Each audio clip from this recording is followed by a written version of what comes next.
Fala, meus choquitos de buenas. Super choque da química aqui. Vou fazer mais uma questãozinha de química aqui com vocês. Hoje trouxe essa questão 43 do ano 2025, caderno azul. Let's que bora. Vamos lá. Água sanitária é um produto saneante comercializado para realizar a desinfecção de ambientes e o alvejamento de tecidos. O principal constituinte químico da água sanitária é o sal inorgânico. Ó, uma questãozinha de nomenclatura de sais. Hipoclorito de sódio. Então, é esse cara aqui que a gente vai precisar utilizar. Assim, assinale a opção que apresenta o esquema da reação química no qual esse sal é um dos reagentes. Então, alguns passos importantes para a gente poder resolver essa questão. Assim, caso a gente não tenha ideia, né? Caso, por exemplo, se eu fosse completamente leigo da química, como que eu iria resolver, né? Primeira coisa, então, para a gente poder resolver essa questão, que é justamente assinalar o sal inorgânico, né, o hipocloreto de sódio, em um dos reagentes. Então, a primeira etapa que a gente vai fazer aqui é saber justamente separar o que é reagente e o que é produto de uma reação, né? E lembrando que reagente é tudo que vem antes da seta. Então, sempre quem eu vou avaliar aqui vão ser esses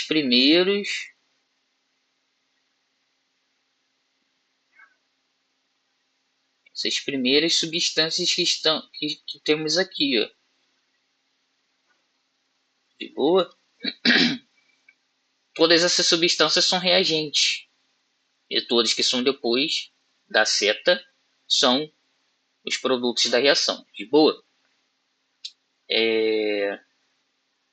E aqui vai justamente uma outra estratégia, que aí não tem muito o que fazer, precisaria saber, né, um pouquinho da tabela periódica, principalmente da nomenclatura, para conseguir resolver essa questão.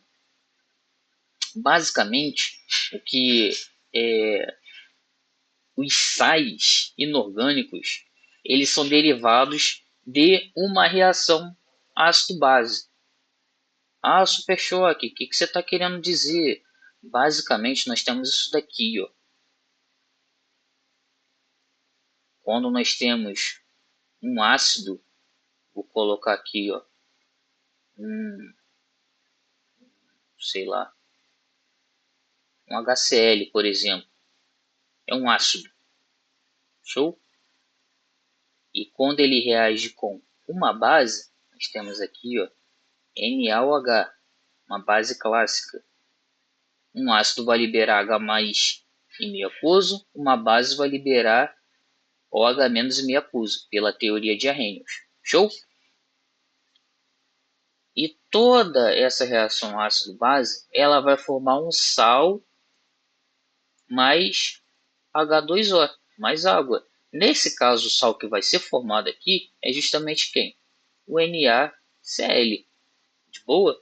Então, basicamente, a gente poderia pensar no seguinte. Então, nós temos aqui o HCl. Vou colocar ele separadamente aqui. E nós temos aqui o Na+, e o OH-. De boa? Então, o que vai acontecer aqui é basicamente uma troca desses íons, onde basicamente antes nós tínhamos o H+ ligado ao Cl-, agora ele vai ligar o H+, ele vai se ligar ao OH-. Logo vai formar o H2O, que é a água. De boa? Da mesma maneira, deixa eu colocar aqui de azul, o Na+, ele vai ligar com o Cl e vai formar o Cl-. Então a gente pode partir desse mesmo princípio para a gente compreender um pouquinho sobre os sais que são formados. De boa? Então vamos continuar aqui a resolver essa questão depois dessa informação. E quando a gente dá a nomenclatura de um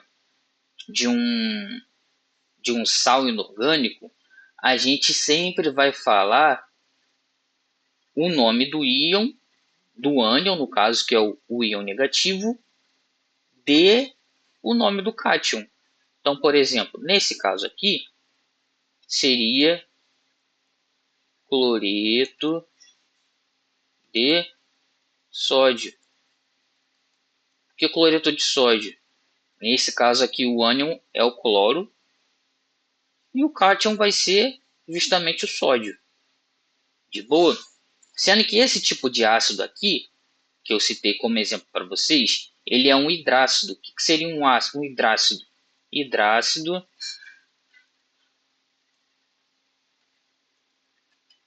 é um ácido não oxigenado. Então, basicamente, quando a gente tem um hidrácido, quando a gente vai dar a nomenclatura desse sal, vai ser justamente, eu preciso colocar a terminação eto. De boa? E aqui agora continuando. Nesse caso aqui, pelo nome, a gente tem hipoclorito. Esse tipo do hipoclorito, ele é oriundo, esse sal é oriundo de um outro tipo de ácido, que é o ácido que a gente chama de um oxiácido, que é um ácido oxigenado. Então, nós temos aqui que o oxiácido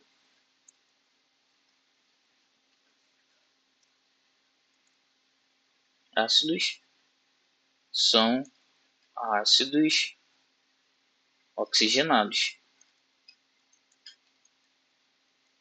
Eu estou demorando um pouquinho para resolver essa questão, mas como eu falei, o objetivo é bem passo a passo mesmo, bem detalhado, para conseguir resolver essa questão. Tranquilo? Então, nesse caso aqui, o sal inorgânico que vai ser formado vai ser derivado de um oxiácido. Especificamente, como que a gente descobre? Aqui a gente não fez essa mudança aqui para formar justamente a água e o sal. A gente poderia fazer o processo justamente oposto. Então, por exemplo, aqui no hipoclorito, ele é oriundo desse carinha aqui, ó, HClO,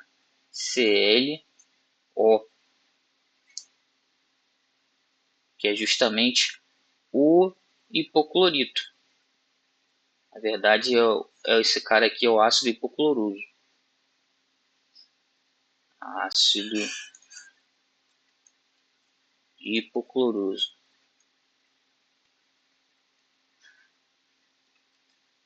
E aí o que acontece? Para eu formar justamente o sal, eu vou estar justamente trocando o H pelo Na. Então, nesse caso, a gente teria aqui, que seria o Na+, né, ClO. De boa?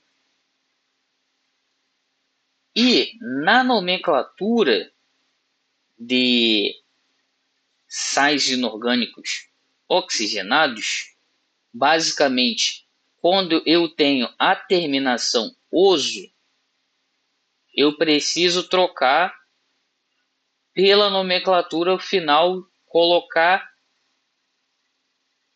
Espera aí que eu buguei.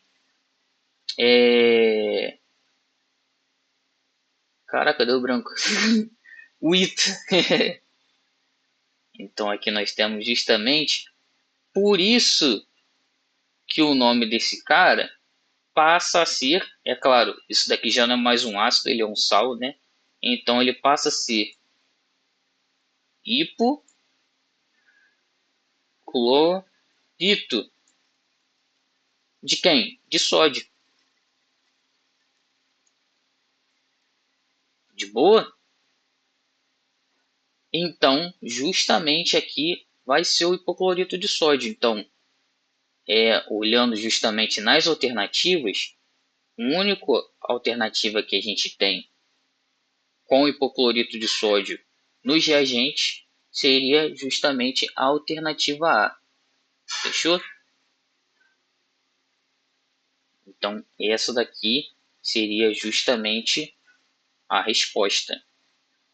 Ah, Matheus, eu tô com dúvida ainda. Revelei meu nome sem querer. Super choque. Vou continuar, fé. Só quem assistiu o vídeo vai saber. Eu ainda tô com dúvida. Como que você sabia que esse ácido aqui, ele era o ácido hipocloroso?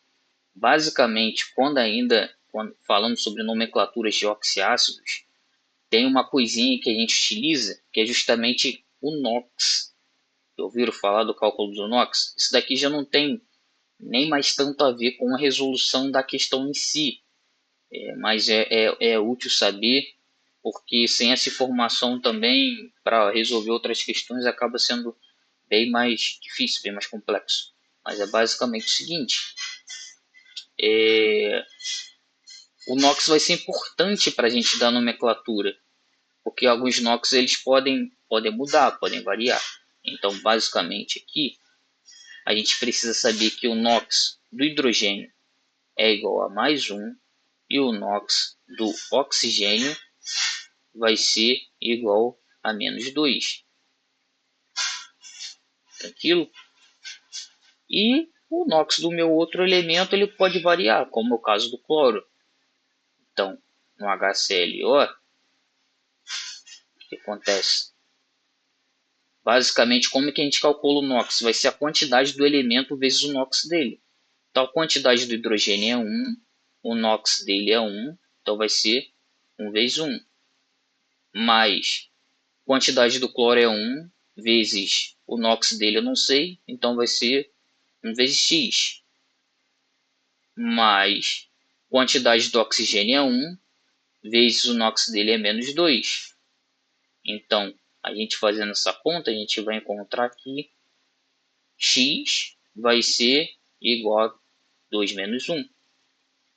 Logo, o NOx dele seria mais 1, o NOx do cloro, nesse caso. E nós temos uma tabelinha, a famosa tabelinha, que é basicamente o seguinte: NOx mais 1, mais 2, mais 3, mais 4, mais 5, mais 6, mais 7. NOx mais 1, mais 2, a gente tem que colocar o prefixo. Vou colocar aqui. Prefixo, elemento, sufixo. Aqui vou abreviar. Então, basicamente, no caso do NOx mais 1 mais 2, a gente precisa colocar o hipo. O elemento aqui é o cloro. Então, vou continuar. Não vou colocar o elemento aqui por enquanto, porque isso vai mudar, né, para cada elemento. E aqui o final é o uso. Aqui eu não coloco. E aqui é o uso, o sufixo. NOx mais 5 mais 6 vai ser, não tem o prefixo. E o final passa a ser ico. E o NOx mais 7, vou ter que colocar o prefixo per. E o final, ico. Então, por isso que aqui no HClO, o elemento é justamente o cloro. Por isso que o nome dele aqui é ácido hipocloroso. De boa? A partir daí, como eu falei, quando a gente pega e a gente tem que transformar isso daqui para um sal, no caso de sal, quando nós temos derivado de um de um oxiácido que tem a terminação oso, eu tenho que colocar a terminação ico. Então, quando eu tenho oso no sal, isso daqui vai virar ito. E quando nós temos o ico, isso daqui vai virar ato. Essa parte aqui é do sal. É só o sufixo que muda. Beleza? Então, basicamente, é isso. Precisava saber um pouquinho dessas informações. Esse vídeo ficou bem mais longo do que o de costume, mas eu quis mostrar para vocês da onde eu tirei cada coisa. Se vocês quiserem, eu posso fazer uma aula um pouco mais detalhada em relação com esses tópicos e explicando. Aqui, como falei, o vídeo ficou bem mais longo do que o habitual, mas para resolver essa questão precisava saber apenas isso, dessa parte da nomenclatura de sais. Fechou? Se tiverem alguma dúvida, só deixar aí nos comentários que a gente vai dar um choque nas dúvidas. Isso. Valeu, meus choquitos.